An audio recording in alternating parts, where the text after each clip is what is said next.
Good evening everybody. Today we have BMW engine V8 twin turbo N63. The problem for engine is jammed and no lubrication for cylinder number 5, 6, 7 and 8. Look to crankshaft here,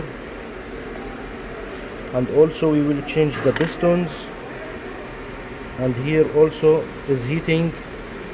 We will change the pistons and the crankshaft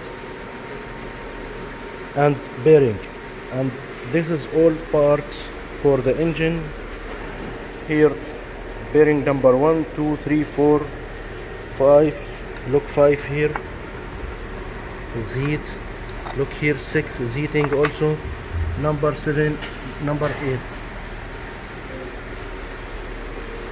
This is injectors, this is vanos, and this is cylinder head. We will change the gasket head, and we will change the oil pump. The main problem for this engine, the customer not to change oil on time. This is big problem. You should be to change oil for engine 10,000 kilometer and good oil for use for car.